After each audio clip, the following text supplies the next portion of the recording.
Welcome to Voices from Forgotten Souls. Today we take you deep into a story that has been buried under centuries of silence.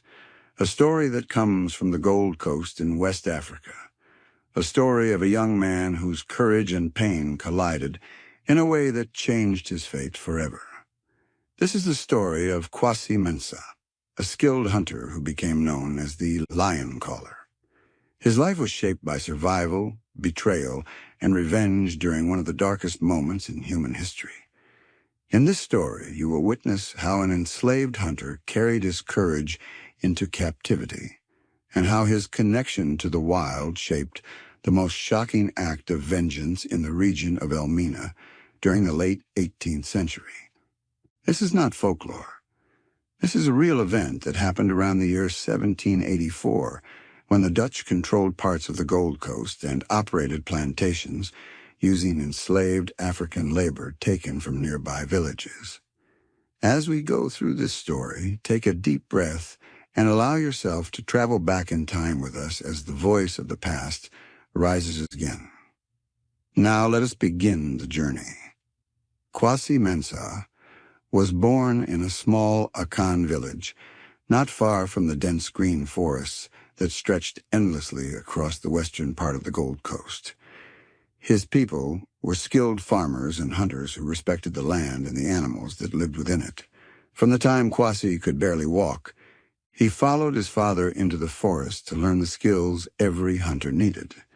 He learned how to read footprints, how to move without sound, how to stand still for long stretches, and how to sense danger even when nothing moved. By the time Kwasi reached his 17th year, the young man had gained a reputation for his calmness and bravery. He never rushed into a hunt, and he understood animals in a way that others could not explain. His father often joked that the forest spoke to Kwasi and he understood its language. One late morning during the dry season, Kwasi came across a wounded forest lion cub lying near a river. It was small and weak, with a broken hind leg and dry blood around its mouth. The mother of the cub was nowhere in sight. The villagers feared full-grown lions because they could attack livestock and sometimes people. But Kwasi felt something different in that moment.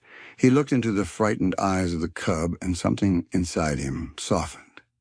Instead of leaving it to die, he wrapped the cub gently in leaves, carried it home, and began caring for it.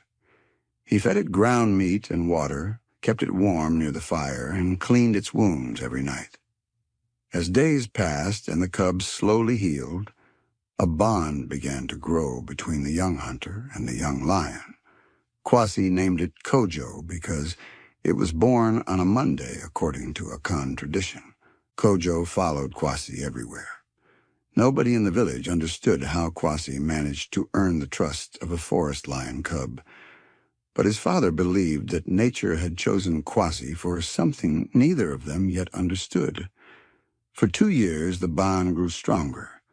Kwasi hunted with Kojo beside him. Kojo learned to respond to Kwasi's calm whistles and gestures. Though Kojo became stronger and larger, he never attacked Kwasi or anyone from the village. Most of the time, he remained hidden deep in the forest and only returned when Kwasi called him. This secret relationship between man and lion became the most important part of Kwasi's life. Sadly, peace never lasts forever. The year 1784 brought a terrible turn. Dutch raiders and African middlemen stormed Kwasi's village in the early hours of the morning while most families slept. Shots were fired. People screamed, homes were burned. Many villagers were killed and others were captured. Kwasi fought to protect his father and grandmother, but soon realized he was surrounded.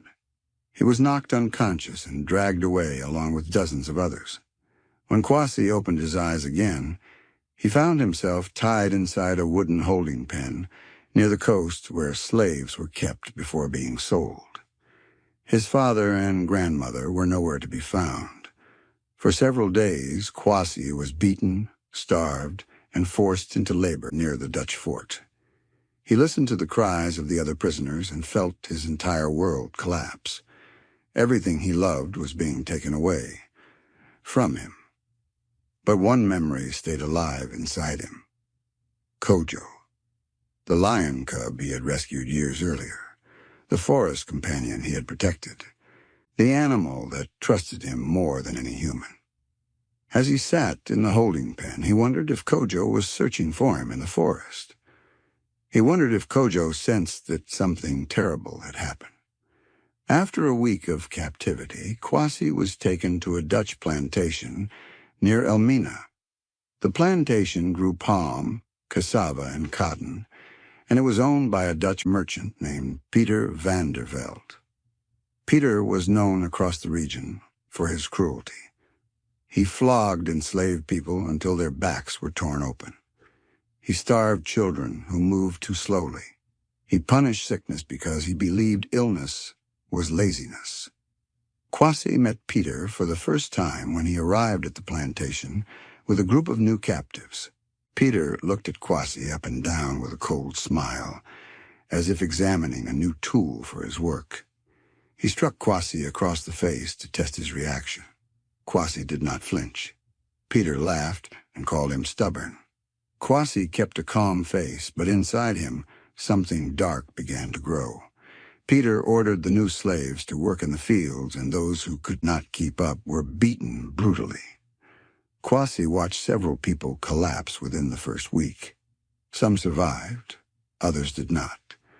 Every night, Kwasi sat quietly under the moon, trying to remember the sound of the forest, the smell of the leaves, and the soft breathing of Kojo beside him.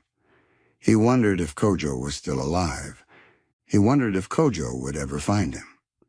But beyond the sadness, something else was slowly building within Kwasi, something sharper than pain, a seed of vengeance.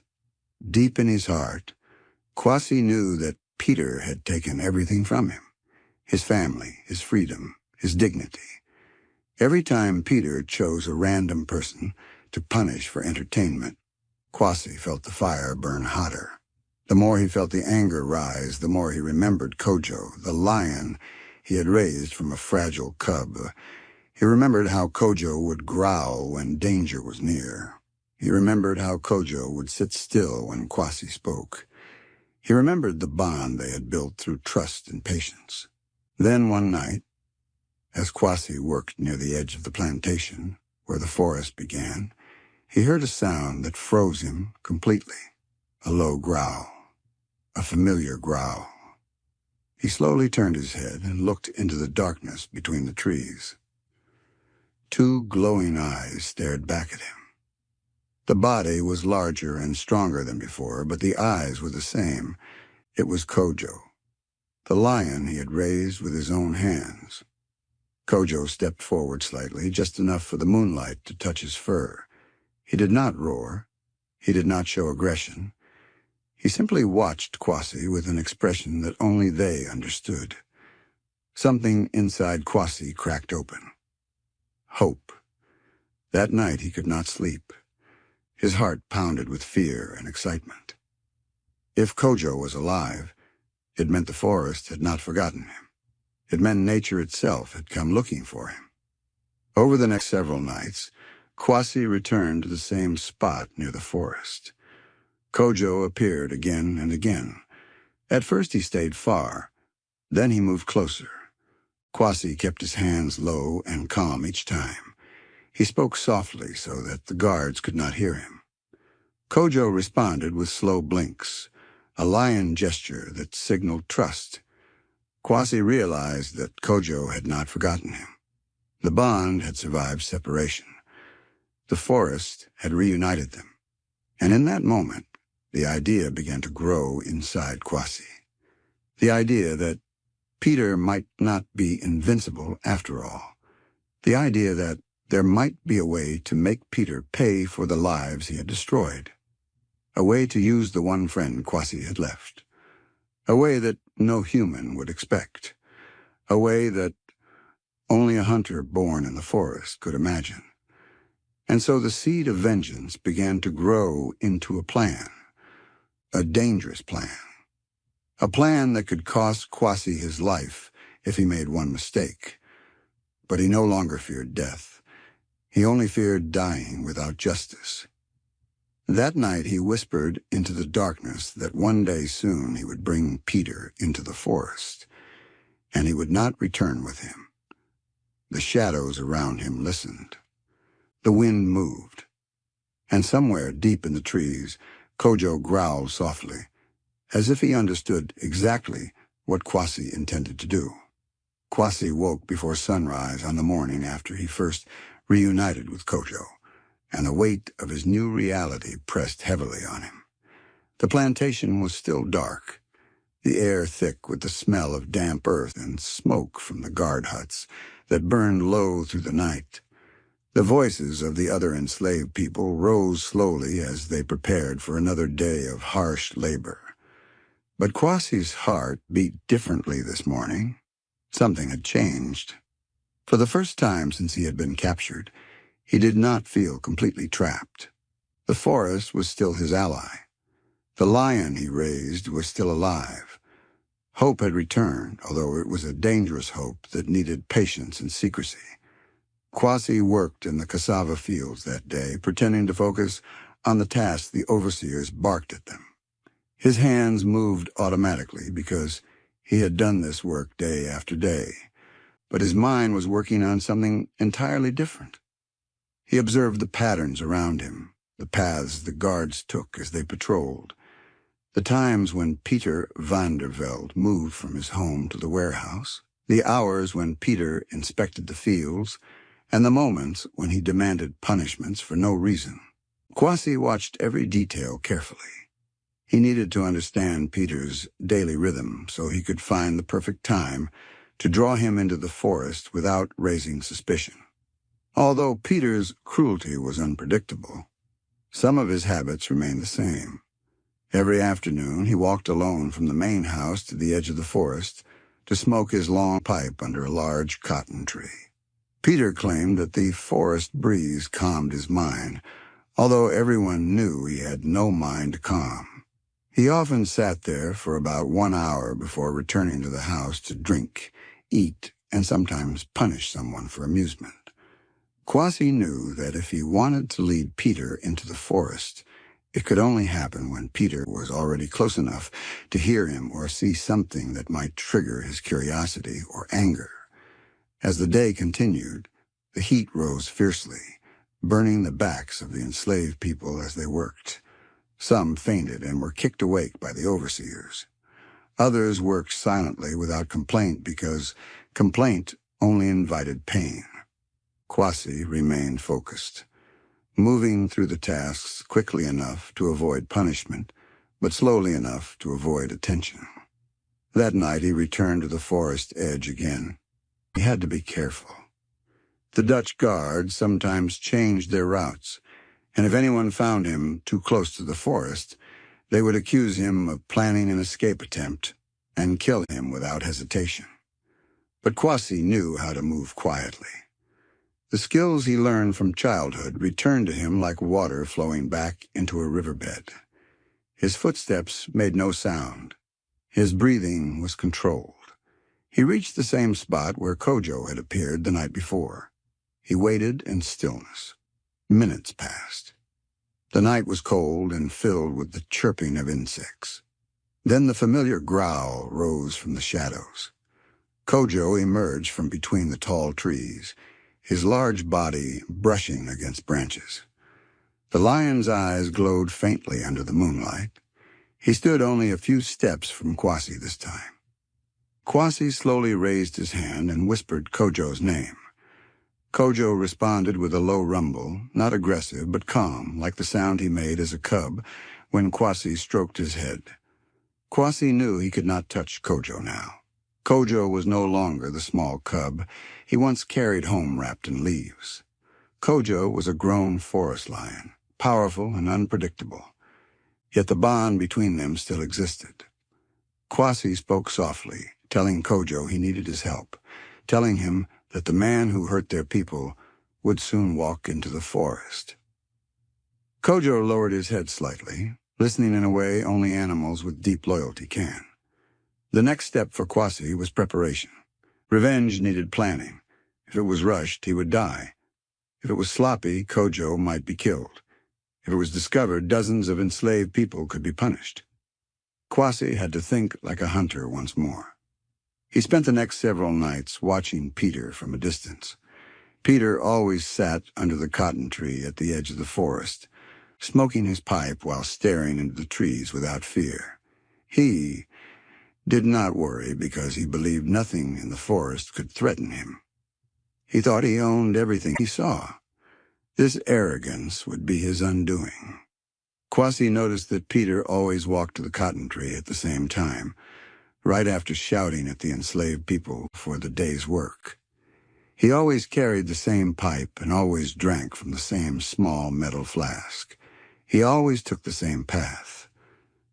Kwasi realized that Peter felt too powerful, too comfortable, too sure of his control. This made him blind. Blindness was exactly what Kwasi needed. One night, Kwasi returned to Kojo and whispered what he had discovered. He explained the path Peter took.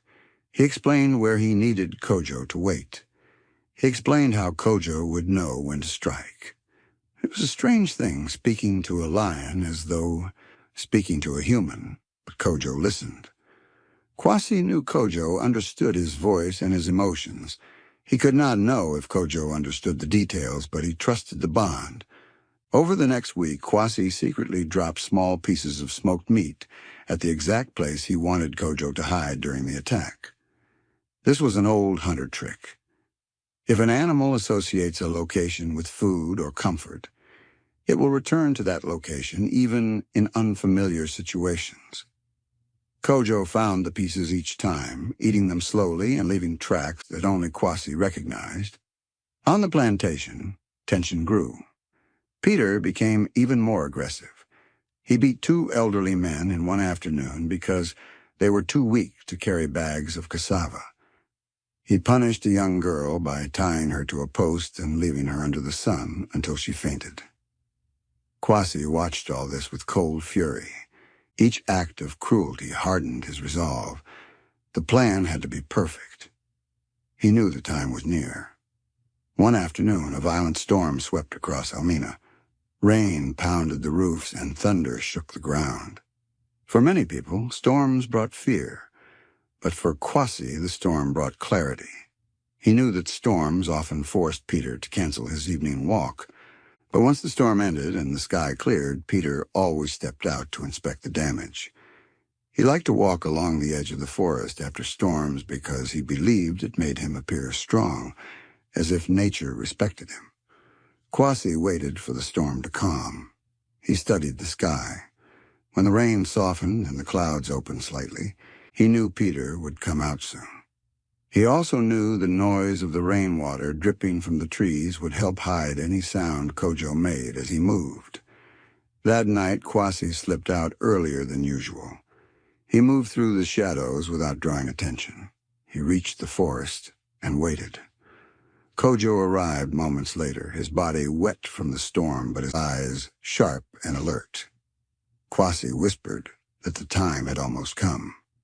Kojo remained still.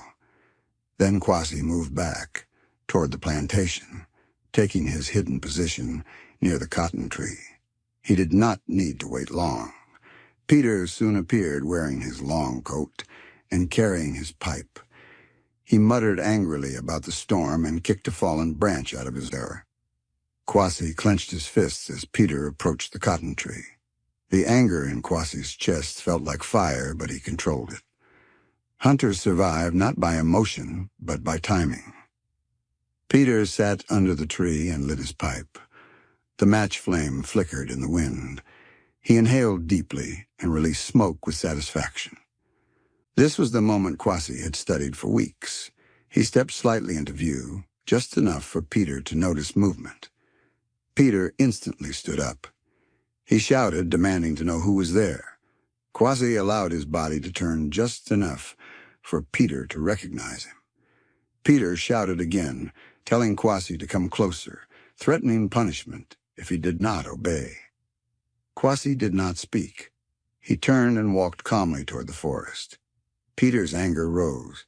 He shouted that Kwasi would be whipped for disobedience. Then he followed, exactly as Kwasi predicted. Step by step, Peter moved deeper into the forest behind Kwasi. The trees grew thicker. The noise of dripping water masked their movement. The air smelled of wet leaves and earth. Kwasi continued walking until he reached the point he had prepared. The moment felt heavy. The forest held its breath. Kojo was close. Very close. Kwasi stopped walking.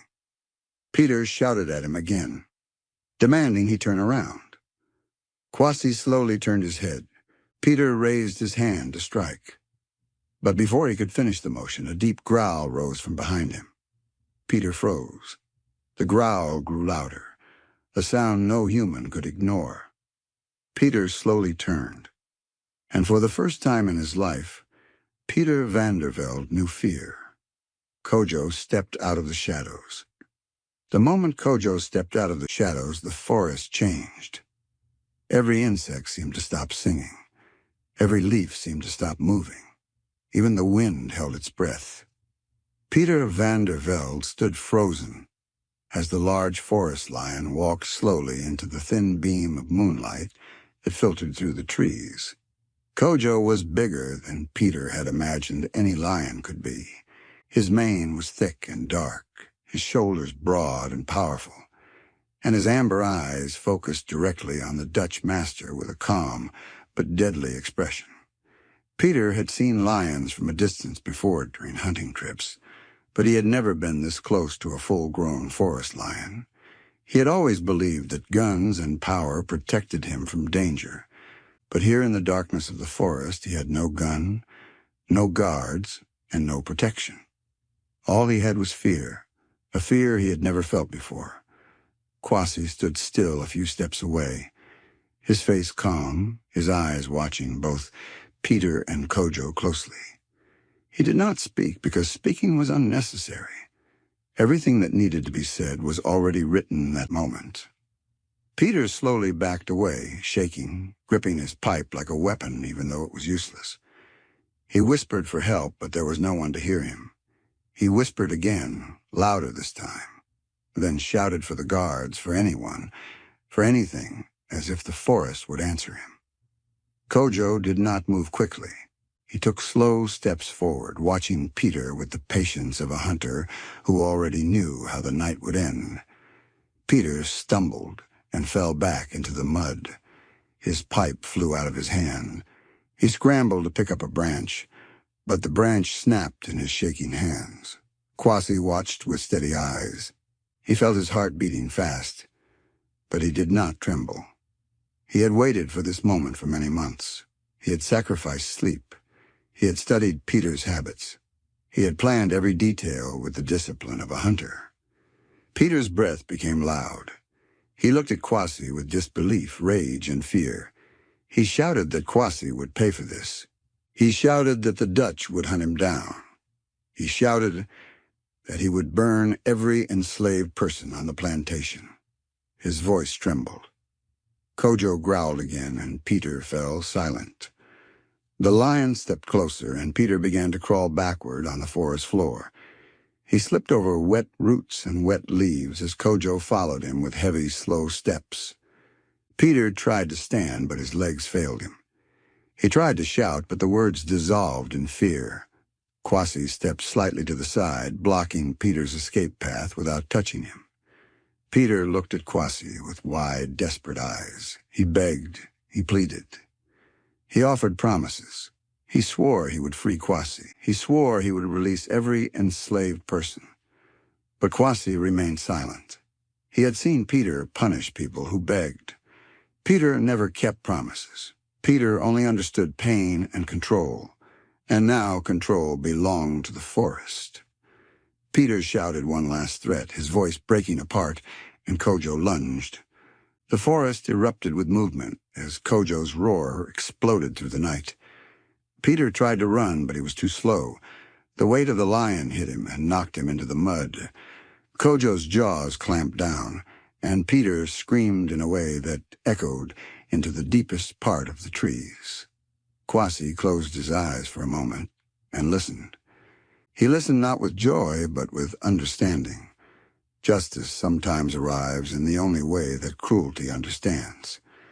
The attack lasted long, longer than Kwasi expected, longer than Peter deserved, longer than the forest usually allowed. But nature had its own way of balancing violence. When everything became silent again, Kojo stepped back slowly. His breathing was heavy. His fur was marked with mud and leaves. He turned and looked at Kwasi with calm eyes, not wild eyes, not angry eyes, just calm. The bond that had lived between them. Since the day Kwasi rescued him was still alive. Kwasi bowed his head slightly, a sign of respect, a sign of gratitude, a sign of farewell, because he knew this moment was not the end of the night. It was the beginning of a dangerous new chapter. Peter was dead. And when the Dutch guards discovered this, they would blame Kwasi. They would not believe that a random lion attack occurred. They would believe Kwasi planned it because Peter followed Kwasi into the forest. They would not need proof. They would only need a reason to torture and kill him. Kwasi knew he had minutes to decide his next move. He looked at Kojo one last time. Kojo blinked slowly, the same gesture he used when he was a cub sitting beside Kwasi's fire.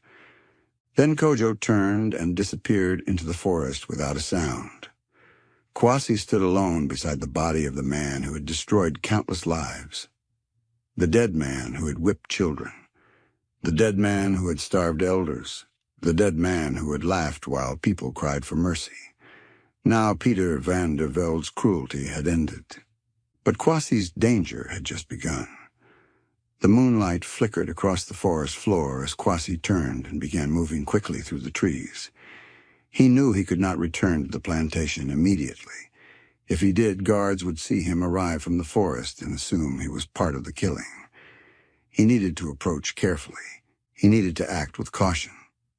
He needed to think like a hunter again. He moved deeper into the forest first, taking a long route that circled around the plantation. He studied the footprints he left behind and stepped into flatter patches to avoid leaving obvious trails. He hid near fallen logs when the distant voices of guards echoed through the trees. The storm earlier had softened the ground and made the forest floor confusing, which would work in his favor. It would make Peter's death look like a wild animal attack. After almost 1 hour of navigating the forest, Kwasi reached the backside of the plantation. The night guards were half asleep inside their huts, tired from the storm. Kwasi waited until the patrol passed, then slipped quietly into the shadows near the worker quarters. The enslaved people were already inside, trying to rest after a long day. Kwasi blended into the sleeping area, lying on his mat with his back turned. His skin was cold. His body was tired. But inside his mind, everything was loud. He replayed the entire moment in his head, wondering if he had made any mistake. If the guards found unusual tracks or signs, he could be blamed. If Kojo was seen again, the guards might hunt the lion. If the enslaved people were interrogated, someone might speak under torture. Kwasi barely slept that night. When morning came, the plantation erupted with chaos. A guard discovered Peter's body near the forest. His screams woke everyone. People rushed out. Confusion spread quickly across the plantation grounds. The guards whispered in fear. Some spoke about spirits. Others spoke about animals. A few spoke about curses. But all of them agreed on one thing. Peter van der Velde was dead, and the forest had killed him. The overseer in charge when Peter was absent, a man named Willem, immediately gathered the enslaved people and questioned them harshly. He shouted, asking who had seen Peter the previous night. He asked who had heard anything. He asked who had gone near the forest. Kwasi kept his expression steady. He kept his breathing calm. He kept his answers simple. He told the truth without revealing anything important. He had gone to sleep after the storm because he was tired and cold. He had not seen Peter since the afternoon. Willem studied him carefully, but could not find anything suspicious. Later, several guards were sent into the forest to investigate. Kwasi watched from the corner of his eye as they returned, shaking their heads. They saw lion tracks. They saw broken branches. They saw signs of a struggle. They had no reason to suspect humans were involved. It looked exactly like a wild attack, just as Kwasi intended. Yet even with Peter gone, the air on the plantation felt heavy. Fear mixed with confusion. Some enslaved people believed Peter's spirit would return in anger. Others believed justice had finally arrived. A few suspected Kwasi, not because they thought he killed Peter, but because they knew Kwasi understood the forest in ways no one else did. But none of them said anything. They respected the unspoken silence that protects the vulnerable. By noon, the Dutch authorities were called from Elmina to inspect the body. They arrived wearing fine coats and carrying muskets. They inspected the wounds and declared officially that Peter had been killed by a wild forest lion during the night. They warned the plantation workers to stay away from the forest for a while. They ordered the guards to set traps. They left before evening. Kwasi stood in the crowd, pretending to be shocked. Inside his heart, he felt a mixture of relief and sorrow. Relief because the plan had succeeded. Sorrow because he knew he could not see Kojo again. Peter's death meant the Dutch would try to hunt the lion. They would blame Kojo for being a threat. Kwasi could not call Kojo near the plantation ever again. The bond between them had ended the moment Peter died. The forest had taken justice, but in return, it had taken Kwasi's last companion. That night, the plantation was strangely quiet. Even the guards spoke softly. The enslaved people lay on their mats, whispering stories about Peter's cruelty. Some thanked the ancestors for bringing justice. Others prayed the lion would not return. Kwasi lay still, staring at the roof, listening to the soft breathing of those around him. The weight of everything he had done settled heavily in his chest. He had killed Peter without touching him. He had used the only strength he had left, the forest itself. But Kwasi also knew the Dutch authorities would search for the lion for many days. There was a chance they might track Kojo. There was a chance they might kill him. And the thought tore through Kwasi's heart like a blade. The lion he raised from a wounded cub. The lion he fed near the fire. The lion he trusted more than any human, now hunted because of Kwasi's revenge. Kwasi knew he had to make a decision. Revenge was finished. But responsibility had just begun. The next step of his journey would decide whether he could protect Kojo, protect himself, and protect the enslaved people who might suffer if the Dutch ever suspected the truth. The forest was still watching him.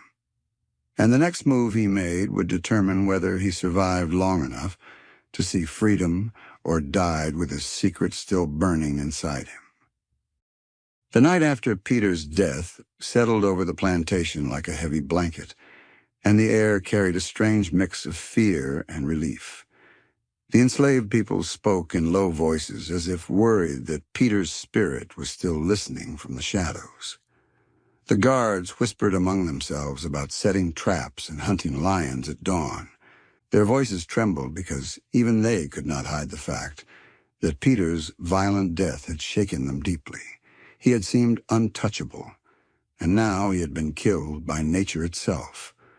Kwasi stayed awake long after everyone else fell asleep. His eyes were open, but his mind was far away, deep in the forest, tracing the path Kojo might take to escape the Dutch hunters. Kwasi knew that the guards would search the forest for many days and would not rest until they convinced themselves the lion had either run far away or been killed. If Kojo stayed close to the plantation, he would be caught. If he wandered into traps, he would be wounded. If he crossed paths with the wrong hunters, he would be shot. Kwasi felt the weight of responsibility pressing hard against his ribs. He had achieved his revenge, but the cost was still unfolding. The man who had enslaved and brutalized many people was dead, but the lion who trusted Kwasi was now in danger because of him. He felt as if the forest itself was asking him what he intended to do next. Dawn arrived slowly with a deep red sky stretching across the horizon. The guards shouted, ordering everyone to get up.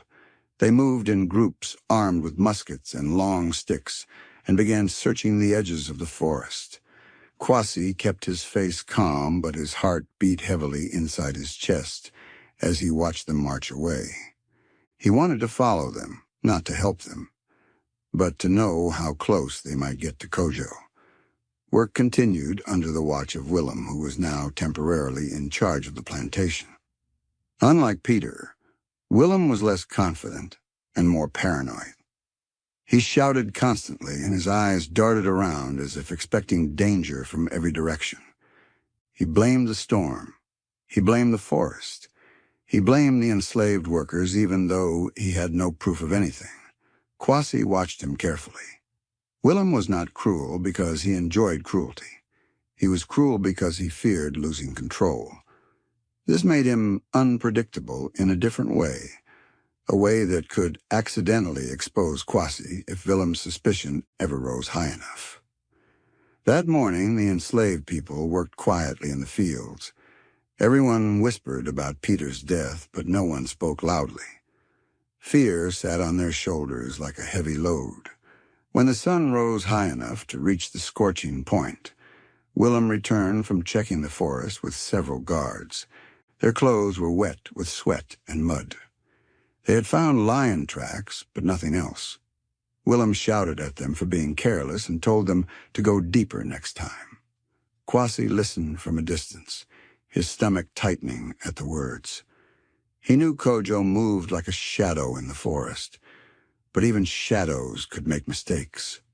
That evening, as the workers returned to the quarters, Kwasi slipped away for a moment and walked silently toward the back of the plantation, where a narrow path led deeper into the forest.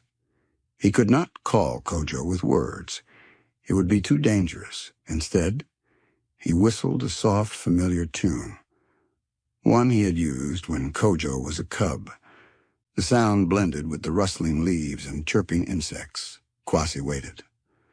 Nothing happened. He waited longer until the sun dipped low behind the trees. Still no sign of Kojo. His chest tightened. The longer Kojo stayed near the plantation, the higher the danger. The more distance he created, the safer he would be. But Kwasi needed to at least know Kojo was alive. He returned to the quarters before the guards noticed he was gone. Sleep refused to come that night, as fear and hope twisted inside him like tangled vines. The next morning, Willem announced that a group of Dutch soldiers from Elmina would arrive before midday to continue the lion hunt. The enslaved people groaned quietly because more soldiers meant more tension and more punishment.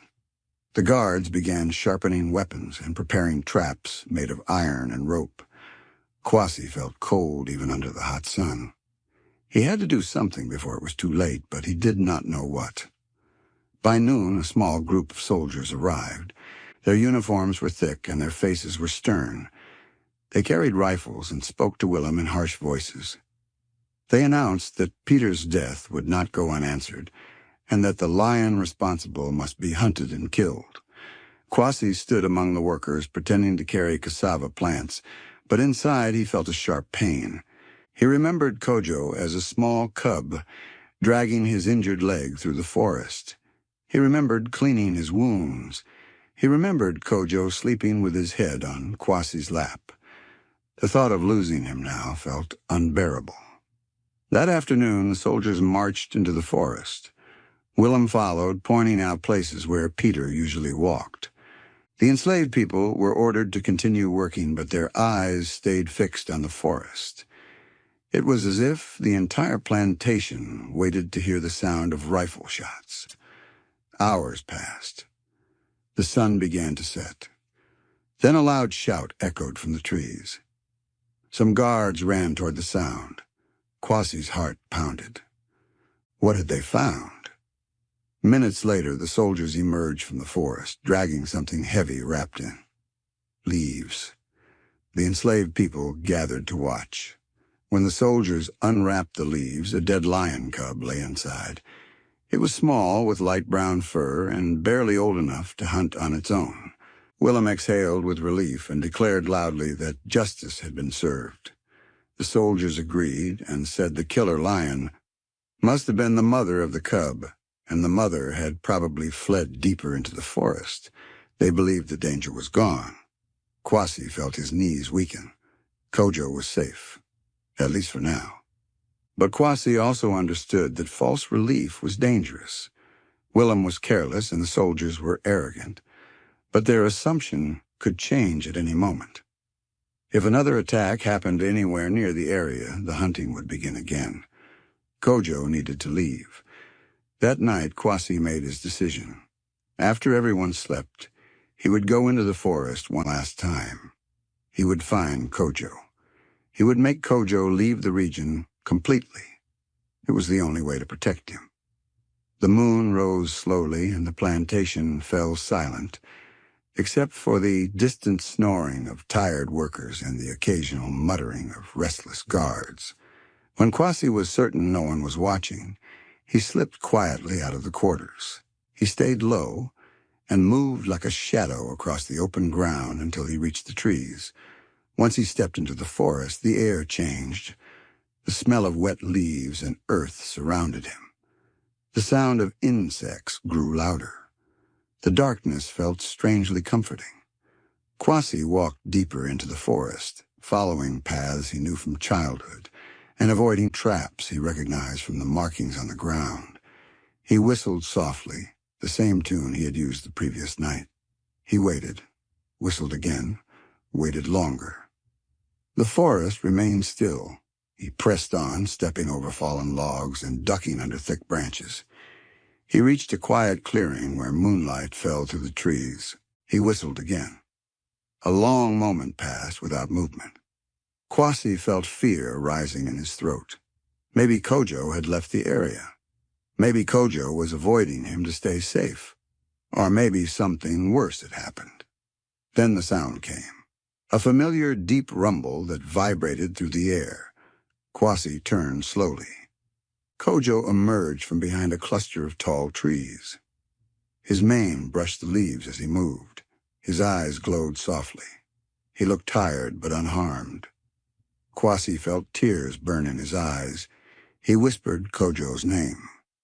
Kojo stepped closer, his head lowering in recognition. Kwasi did not touch him, because he knew it was not safe to touch a full-grown lion. But he spoke to him with a soft, trembling voice. He explained everything. He explained that Peter was dead. He explained that the Dutch were hunting lions. He explained that they had already killed cub. He explained that they believed the danger had passed, but might return. He told Kojo he must leave this part of the forest and travel far away toward the deeper regions where no settlers lived. As he spoke, Kojo's eyes remained fixed on him. It was as though the lion understood the sadness in Kwasi's voice, even if he could not understand the words. Kwasi took a deep breath and stepped back. He pointed toward the deeper part of the forest. He told Kojo to go. Another long rumble came from Kojo's chest, softer this time. He stepped closer to Kwasi, not in aggression, but in acknowledgement. Then he turned and walked slowly toward the deeper forest. Kwasi watched him go until the shadows swallowed him. Completely. His heart felt heavy. The forest felt empty. The bond they shared remained strong, but distance was now necessary. Protecting Kojo was the final act of love he could give. Kwasi turned to walk back toward the plantation, but as he took his first step, he heard a sudden crack in the distance, a twig breaking. Not from Kojo, not from any animal he knew. It was a human sound. Someone had followed him. Someone had seen him. Someone had heard him speak to the lion. The danger had returned. Kwasi froze where he stood. The sound of the twigs snapping echoed through the quiet forest with a sharpness that made the hair on his arms rise. It was not the sound of an animal brushing against branches or stepping on dry leaves. It was different. It was heavier and uneven, the way a human foot lands when trying to move quietly, but not quietly enough. Kwasi kept his body still and allowed his breathing to slow. In the forest, silence was a shield. Movement could be a trap. He listened carefully. At first there was nothing. Then he heard breathing. Light breathing mixed with fear. Someone was hiding close by, behind the trees. Someone had followed him into the forest. Someone had witnessed his meeting with Kojo. Panic pressed against Kwasi's ribs, but he pushed it down. Panic caused mistakes. He stepped slowly toward the direction of the sound, but did not call out. Instead, he waited for the figure to reveal themselves. After a long and tense silence, a small shape stepped out from behind a tree. It was not a soldier. It was not a guard. It was a young, enslaved boy named Kweku, no older than 12 years. He was trembling, and his eyes were wide with fear and confusion. Kweku had always been quiet on the plantation and often worked in the background carrying water or gathering fallen branches for firewood. Kwasi felt a wave of relief and concern at the same time. A child had seen everything. This made the situation both safer and more dangerous. Kweku looked at Kwasi with confusion. He tried to speak, but his voice shook so much that the words came out broken. Kwasi gently placed a finger to his lips, telling the boy to be silent. He listened for more sounds. There were none. They were alone. Kwasi walked slowly toward Kweku. The boy stepped back at first in fear, but Kwasi whispered softly, telling him not to be afraid. He explained that he had come into the forest to make sure the lion did not return to the plantation, because the Dutch would kill the lion if they found it. Kweku swallowed hard and asked in a trembling voice if the lion belonged to him. Kwasi explained that he had found Kojo many years before in his village. He said he had raised Kojo as a cub, but that Kojo was not a pet or a servant. Kojo was a part of the forest, and the forest had protected Kwasi even after he was captured. Kweku listened, but his hand still shook. He whispered, asking if Kojo was the lion that killed Peter. Kwasi paused. He knew this boy could destroy everything if he repeated the truth to the wrong person. But he also knew that lies could become dangerous later. Kwasi told him the truth. He explained that Peter followed him into the forest that night, and that Kojo appeared suddenly. He explained that Peter attacked him first, and that Kojo defended him. He said he did not control Kojo. He said Kojo acted on his own.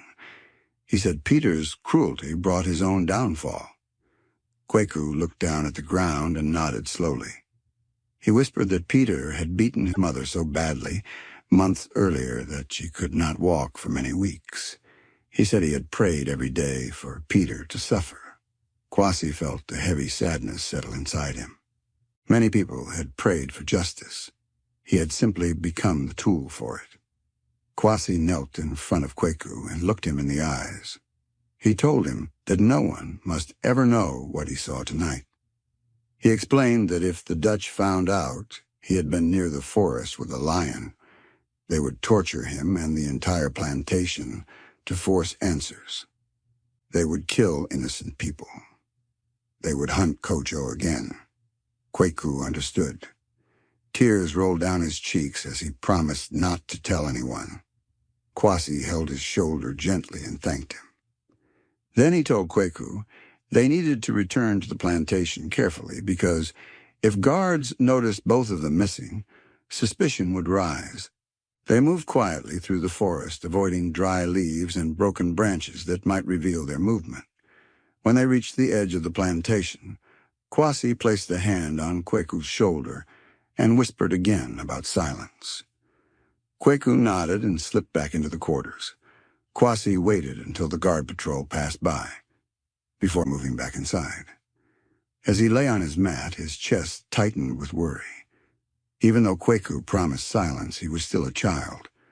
Fear could make him talk. Pressure could push him into confession. If any adult suspected he had been near the forest that night, everything could fall apart. Kwasi barely slept, and before dawn he prepared himself for the next day. As the morning sun rose, the plantation stirred with tension. Willem shouted orders while guards walked around impatiently. The Dutch soldiers had left temporarily, planning to return after a day of rest. Willem wanted the plantation workers to act normal, but fear made them slow and clumsy. During the day, Kwasi noticed Kwaku working with his head down, avoiding everyone's eyes. Kwasi stayed close enough to watch him without making it obvious. The boy was frightened, but he appeared strong enough to keep the secret. By midday, Willem announced that he wanted all workers to gather near the main house. Everyone obeyed, forming a large circle.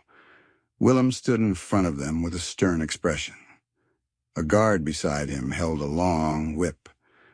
Willem declared loudly that Peter's death had shaken the plantation and created weakness. He said he would not tolerate weakness. He said he believed someone might have led Peter into the forest. Kwasi felt his chest tighten, although his face remained calm. The enslaved people murmured nervously. Willem raised his hand for silence. He looked at every face slowly, searching for fear or guilt. Then he did something unexpected. He ordered the whip to strike a random young man named Badu. The whip cracked through the air and sliced across Badu's back. The crowd flinched, but remained silent. Willem shouted that if anyone knew anything about Peter's last night, they must speak now or more people would be punished. No one spoke. Willem ordered another strike. The whip hit Badu again. Blood appeared. Kwasi felt anger rise inside him, but forced it down. Willem wanted fear. Fear made people speak. Fear could make Kwaku panic. Kwaku stood near the back of the crowd, shaking. His eyes were full of terror. He looked like he might faint. Willem shouted again that silence meant guilt, and he prepared the whip for a third strike. Kwaku suddenly made a small sound, a tiny whimper. Willem turned his eyes directly toward him. Kwaku gasped and stepped back. Kwasi's heart dropped. If Willem questioned Kwaku, everything would fall apart. Kwasi had to act instantly. He stepped forward and pretended to stumble, falling to the ground in front of the crowd. Everyone stared at him. Willem shouted angrily and demanded to know why he had fallen. Kwasi apologized quietly and said the heat made him dizzy, because he had not eaten since the previous day. Willem cursed and told him to stand, but the interruption had worked.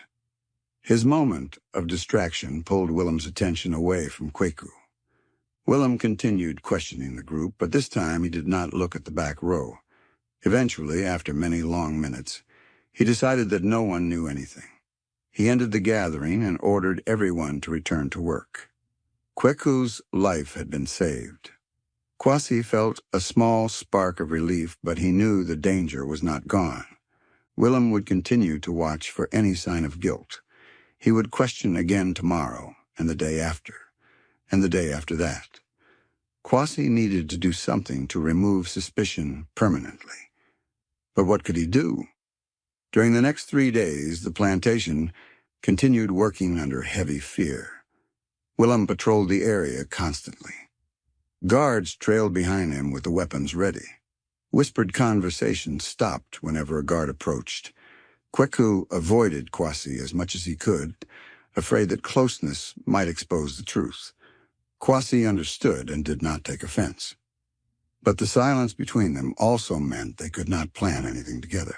On the fourth night, something unexpected happened. As Kwasi tried to sleep, he felt a hand lightly tap his foot. He opened his eyes and saw Amma, an older woman, known for her wisdom and sharp senses. She whispered quietly, telling him to step outside. Kwasi followed her into the dim corner near the food shed where no guards patrolled. Amma looked at him with serious eyes. She asked him if he had gone into the forest on the night Kojo disappeared. Kwasi froze. For a moment he could not breathe. Amma was not someone who made careless guesses. She could sense when something was wrong long before others noticed. Kwasi tried to answer carefully, but Amma raised her hand and stopped him. She said she did not want details. She only wanted to know if the forest had taken Peter because of something Kwasi did. Her voice carried no anger and no judgment, only quiet understanding. Kwasi hesitated. Amma stepped closer and whispered that she had watched him since Peter's death. She saw his eyes the morning after the storm. She saw his silence when Willem questioned the workers. She saw Kweku trembling behind him like a frightened bird. She said these things told her enough. Kwasi lowered his head and whispered that Peter had hurt too many people and that justice was long overdue. Amma nodded slowly. She said the ancestors sometimes use unexpected hands to restore balance. She did not ask about Kojo. She did not ask how it happened. She only warned him that Willem was growing desperate and might do something reckless soon. Amma then said something that surprised Kwasi.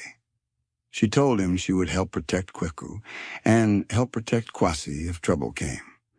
She told him he was not alone, even though he thought he was. Kwasi felt something heavy lift from his chest. Amma knew, and instead of fear, she offered support. This meant something important. The enslaved people were beginning to see Peter's death not as a mystery, but as an act of deliverance. But this also meant Willem was losing control, and a man who is losing control is the most dangerous man in the world. That very night, while everyone slept, Willem made his decision. He gathered 2 guards and whispered a plan to them. He believed someone on the plantation was hiding the truth about Peter's death. He believed someone had tricked Peter into the forest, and he believed he knew who. He ordered the guards to follow him at dawn, and the name he whispered made Kwasi's blood run cold when he overheard it. Willem had chosen Kweku as his suspect, the child who had seen everything, the child Kwasi had tried to protect. Willem intended to break him until he confessed, and once Kweku confessed, everything would unravel. Kwasi knew he had only until dawn to decide what to do. If he did nothing, Kweku would die. If he intervened, Willem would turn his attention directly toward him. The forest was watching again, waiting, testing. And Kwasi understood that the next sunrise would shape all their fates. The sky was still dark when Kwasi opened his eyes. He had not slept at all. The night felt longer than any night he had known, stretching endlessly with the weight of the decision he faced. He lay on his mat, listening to the quiet breathing of the workers around him and the muffled crackling of a dying fire outside. The plantation was still asleep, unaware that danger was only a few hours away. Kweku, the frightened boy who had seen everything, lay curled beside his older sister in the far corner. His small chest rose and fell quickly. Even in sleep he looked afraid. Kwasi felt something tighten inside him. The forest had helped him bring justice to Peter, but justice always demanded more than one sacrifice. Now a child was in danger because he had been in the wrong place at the wrong time. The thought filled Kwasi with dread. The whispers he had overheard hours earlier replayed in his mind. Willem had spoken with such confidence that he believed he had found the person responsible for leading Peter into the forest.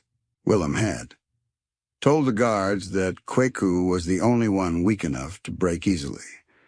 Willem planned to interrogate the child at dawn and force a confession out of him. And once that confession came, the Dutch would torture Kweku until he revealed every detail. Kweku would not be able to protect the truth. He was only a boy. If Willem and the guards cornered him, he would give in. And once the truth was exposed, the Dutch would turn their full fury toward Kwasi. Worse than that, they would hunt Kojo again. They would blame the lion for everything and track him until he was killed. Kwasi stared at the ceiling of the quarters as these thoughts raced through him. He knew he could not allow Willem to get anywhere near Kwaku. The boy would be destroyed, and the entire plantation would suffer because Willem needed someone to blame. Kwasi stood up quietly and stepped outside. The air was cold against his skin, and a light fog rolled across the plantation grounds. The sky held a faint blue glow, signaling that dawn would arrive soon. The guards near the main house were half asleep, speaking softly to one another. They had not noticed him yet. Kwasi moved into the shadow of the food shed where he could think without interruption. He needed a solution that would protect Kwaku, protect the enslaved people, and prevent Willem from discovering the truth. But every path he imagined carried danger. He could escape into the forest alone, but that would leave Kwaku behind. Willem would still torture the boy, and the truth would still come out. He could silently kill Willem, but that would draw suspicion immediately. People would believe the lion had returned, or that the enslaved workers had begun a rebellion. The Dutch would burn the plantation to the ground in retaliation. He could hide Kwaku in the forest, but the guards would track the boy's footprints easily, and the forest would become a battlefield. None of these options seemed safe. None of them protected everyone. Kwasi clenched his hands and forced himself to breathe slowly. When he was a hunter, his father always told him that the forest reveals answers only when the mind is calm. Fear clouds judgment. Desperation creates mistakes. Kwasi closed his eyes and imagined the forest. He imagined the sound of Kojo's breathing when he was a cub. He imagined the sound of the river near his village. Slowly his heartbeat steadied. Then the answer came. Not a perfect answer, not a comfortable answer, but an answer. If Willem wanted someone to blame, then he needed to be shown someone who was not Kwaku, someone who could withstand questioning, someone who could convince Willem that the lion attack was pure accident, someone Willem would never expect. Kwasi knew then that he needed to redirect Willem's suspicion toward himself without revealing the truth. He needed to create a lie strong enough that Willem would no longer look anywhere else. A lie that sounded dangerous but harmless. A lie rooted halfway in truth but impossible to prove. If he succeeded, Kwaku would be safe. If he failed, he would die. But Kwasi had already faced death many times. Peter had taken away his fear the day he destroyed his family. Protecting Kwaku and protecting Kojo was worth any price. As the sky turned lighter, Kwasi stepped away from the shed and walked toward the quarters where the enslaved people were beginning to stir. He saw Kwaku rubbing his eyes and yawning. The boy looked tired and afraid. Kwasi signaled him with a small gesture to follow him behind the cooking hut. Kwaku hesitated at first, but obeyed. When they were out of sight, Kwasi knelt and placed his hands gently on the boy's shoulders. He told him in a calm voice that everything was going to be all right. Kwaku shook his head and whispered that he had heard Willem talking to the guards. He said Willem wanted to hurt him. Kwasi nodded and told him he already knew. He told Kwaku that he would not allow that to happen. Kwaku's eyes filled with tears. He asked how Kwasi could protect him from Willem and the guards when they were so many. Kwasi took a deep breath and told him that not every fight is won with strength. Some battles are won with truth shaped into the form of a lie. Kwaku did not understand, but he trusted Kwasi enough not to argue. Kwasi wiped the boy's tears and told him to stay near Amma for the rest of the day. He told him never to speak to the guards and never to look in Willem's direction. Kwaku nodded and ran into the quarters. Kwasi stood up and prepared himself for the confrontation ahead. The sun had climbed just above the horizon by the time Willem and the guards marched toward the quarters. They looked determined and angry. They ordered everyone outside. The enslaved people gathered nervously in a thin line, unaware of what Willem planned. Kwaku hid behind Amma, who wrapped her arm around him. Willem stood in front of the group, his face twisted with suspicion. He shouted that he had decided to re-examine Peter's last walk into the forest. He shouted that someone must have seen something unusual that night. He shouted that he believed one person had led Peter into danger. The workers shifted uncomfortably. Some looked at the ground. Some stole glances at the forest. Willem walked slowly along the line like a man selecting someone to punish. The guards followed him closely. The whip hung from one of their belts. Kweku trembled violently, but Amma held him tightly. Willem stopped in front of the boy and raised his hand. He opened his mouth to speak, but before he could utter a single word, Kwasi stepped forward. The crowd gasped quietly. Willem turned sharply to face him. His eyes narrowed. He asked Kwasi why he had stepped forward without permission. Kwasi kept his eyes steady. He said in a loud, clear voice that he wished to speak about that night. Willem stared at him with suspicion. The guards tightened their grips on their weapons. Kwasi said that he had been near the edge of the forest during the storm because he believed he had heard something strange. He said he thought he heard the sound of a wounded animal. He said he had walked a little closer but could not see anything. He said he had returned immediately when the storm grew stronger. Willem watched his face, searching for signs of lies. Kwasi continued. He said that Peter might have gone into the forest alone because he sometimes followed animal sounds for sport. Willem frowned. He looked at the guards, unsure of how to respond. He asked Kwasi why he had not mentioned this earlier. Kwasi said he was afraid because guards punished people for speaking too much. He said he did not want to be blamed for something he did not do. He said he had only remembered the sound clearly the day after Peter died. Willem crossed his arms. He asked Kwasi what kind of animal he thought he heard. Kwasi chose his words carefully. He said it might have been a small lion cub crying. He said storms make young animals panic. He said Peter might have gone into the forest thinking it was a hunt. Willem blinked and exchanged looks with the guards. His suspicion loosened slightly. It made sense. Peter had been arrogant and careless. He did often chase after animals without thinking. The idea that he went into the forest alone to chase a cub was believable. The idea that the mother lion attacked him afterward was believable. Willem took a step closer to Kwasi and asked him if he saw Peter at all that night. Kwasi shook his head and said he only heard the sound before the storm became too strong. Willem stared at him for a long time, trying to decide whether to believe him or not. The entire plantation held its breath. If Willem did not believe Kwasi, he would demand a confession. If he demanded a confession, he would torture people until someone broke. If someone broke, everything would unravel. Finally, Willem exhaled slowly. He turned toward the guards and said that Kwasi's explanation matched the tracks the soldiers found. He said Peter probably ran into the forest chasing a cub. He said the lion attack was likely an accident caused by Peter's recklessness. The guards nodded. They believed Willem. The enslaved people relaxed slightly.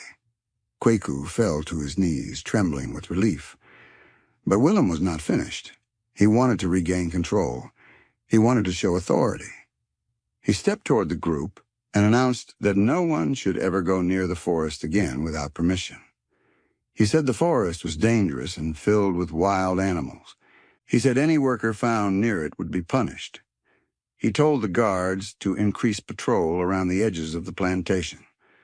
Everyone nodded quickly. Willem then dismissed the workers and marched back toward the main house. The crowd slowly dispersed, whispering softly. Kwasi felt a wave of exhaustion wash over him. He had redirected suspicion. He had protected Kweku. He had reduced the risk of the guards hunting Kojo again. But he also knew this peace was fragile. Willem might change his mind again. The soldiers might return with different questions. And the forest might not always stay quiet. As Kwasi walked back to his work area, Amma approached him and touched his arm. She whispered that the ancestors were watching over him. She said the truth had not been exposed because the truth was not meant for the ears of the wicked. Kwasi closed his eyes and felt a deep ache inside him. He had saved the boy. He had saved Kojo. But he also knew that his life on the plantation would never return to normal. He would always be watched. He would always carry the weight of what he had done. That night the plantation returned to its usual silence. The guards patrolled a little more than usual, but eventually their movements slowed. Kwasi lay awake, staring into the darkness. For the first time, he wondered what his future would look like. Peter was gone. Willem was unstable. Kojo was far away. And the truth was locked inside his heart. He wondered if freedom would ever reach him. He wondered if he would live long enough to see another sunrise that did not carry fear. He wondered if Kojo would remember him years from now. The forest outside whispered softly in the wind. It felt like a reminder that his journey was not yet finished. And he sensed that something unexpected was still coming. Something that would change everything again. The days that followed moved slowly and heavily across the plantation, like thick clouds refusing to rain. Although Willem believed Kwasi's explanation about Peter chasing a lion cub, suspicion still lingered in the air like smoke that refused to rise. The guards watched the forest constantly. They inspected footprints near the edges. They carried their rifles even when it was not necessary. Fear had not left them. It simply shifted into caution. The enslaved people returned to their work, but their movements were still quiet and tense. Everyone carried the memory of Peter's death like a shadow no one wanted to describe. The rumor that a lion had torn him apart grew into stories whispered at night. Some believed it was punishment from the ancestors. Others believed the forest spirit had risen to correct injustice. Only Kwasi and Kweku knew the truth, and they carried it silently. Kwasi spent his days working, but his nights were restless. He often sat awake thinking about Kojo. He imagined Kojo traveling deeper into the forest where the trees grew thicker and the rivers ran louder. He imagined Kojo hunting alone or resting under the tall canopy. He wondered if Kojo missed him, or if the lion had fully returned to the life nature intended. Kwasi wanted to believe Kojo was safe, but he also feared the world beyond the plantation. Hunters, trappers, and farmers often wandered into the forest. He prayed silently that Kojo would stay far away from my humans forever. One evening, as the sun faded into a deep orange glow, Amma approached Kwasi during a water break. She looked at him with the same sharp eyes that had seen through him many nights earlier. She told him the plantation felt uneasy. She said Willem had been arguing with the remaining Dutch guards. She said she had heard whispers that the authorities in Elmina were not satisfied with the explanation of Peter's death. They believed lion attacks were rare in that part of the forest. They believed something unusual had happened. Amma warned Kwasi to be ready. She said the storm had quieted, but the sky still held danger. Kwasi nodded quietly. He trusted Amma's instincts. He decided he needed to prepare himself for whatever might come next. But what he did not know was that fate was already moving toward him. The next day began normally with the usual harsh orders and heavy work. But around midday, a loud horn echoed from the direction of the main road. Everyone turned toward the sound. Dust rose from the pathway leading to the plantation gates. Soon a group of 5 Dutch soldiers appeared, wearing bright coats and carrying long rifles. With them was a tall man with a stern expression. His name was Inspector Johan, a Dutch official known in Elmina for investigating unusual deaths. Willem immediately greeted him with fear hidden behind forced confidence. Inspector Johan wasted no time. He announced loudly that he had questions regarding Peter's final night. He said he had visited other plantations where lion attacks had been recorded, and none matched the pattern found on Peter's body. He said he wanted to speak to every worker who might have seen or heard anything during the storm. The crowd grew silent. Kwasi felt his heart sink. The storm he thought had passed was returning with greater strength. Inspector Johann walked slowly along the line of enslaved people, studying each face. He asked where each person had been on the night Peter died. People answered in trembling voices. Some said they had been asleep. Others said they were hiding from the storm. No one mentioned the forest. When Inspector Johann reached Kwasi, he paused. His eyes narrowed slightly as he studied the young hunter. He asked Kwasi where he had been that night. Kwasi kept his voice steady. He repeated the same story he had told Willem. He had heard something near the forest before the storm, but had returned quickly to avoid punishment. Inspector Johann asked what kind of sound it was. Kwasi said again that it sounded like a frightened animal. Inspector Johann stared at him for a long moment before nodding slowly. He then turned to Kweku. The boy tensed. Amma placed a protective hand on his shoulder. Inspector Johann asked the boy if he had seen or heard anything unusual that night. Kweku stared at the ground and said nothing. He was shaking. Amma stepped forward and answered for him, saying the boy had been sick during the storm and was sleeping beside her the whole night. Inspector Johann watched both of them carefully, but did not push further. He questioned the remaining workers, then walked away to examine the forest's edge. Hours passed. The sun fell lower. The tension rose. At sunset, Inspector Johann returned and announced that he had found additional tracks deeper in the forest. The guards behind him nodded, as if confirming the discovery. Inspector Johann said the tracks belonged to a lion, but he also found signs of human movement near them. He said he believed someone may have been in the forest the same night Peter died. The crowd stiffened. Fear spread through their bodies like fire. Inspector Johann demanded that whoever had gone into the forest step forward. No one moved. He repeated the order. Silence. He threatened punishment. Silence continued. And then he turned his cold eyes toward Willem and said, if the guilty person did not reveal themselves, he would choose someone at random to take responsibility. The crowd trembled. Amma tightened her grip around Kweku. The guards looked eager for violence. Kwasi felt the world closing around him. The walls were tightening. The truth was too close to the surface. He realized something important. If he confessed, the Dutch would presume he caused Peter's death intentionally. They would torture him and kill him. They might punish the plantation in revenge. If he stayed silent, Inspector, Johann might choose Kweku or Amma or someone else who had nothing to do with anything. In either case, innocent people would suffer.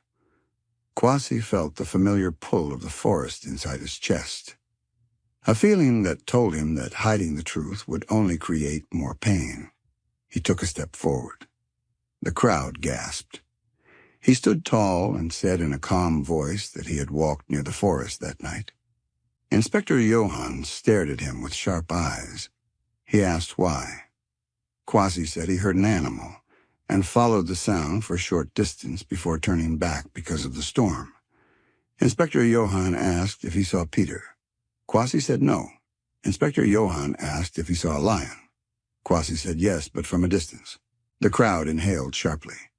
Inspector Johann leaned forward and asked what the lion was doing. Kwasi said the lion seemed restless and confused by the rain. Inspector Johann stared hard at him and asked why he had not reported this earlier. Kwasi said he feared being blamed for Peter's death. Inspector Johann repeated his question. Why was he near the forest at all? And this was the moment Kwasi decided to shape the truth into a form that could protect everyone.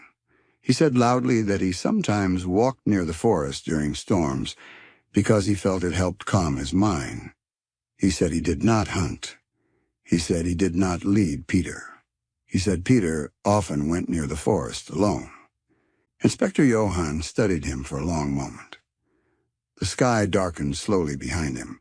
Then he exhaled and said he believed Peter had chased the animal and died because of his own recklessness. He ordered the guards to stop their questioning, and he declared the case closed. A wave of relief swept through the enslaved people like cool water. Amma closed her eyes and whispered a prayer. Kweku burst into tears silently against his sister's side.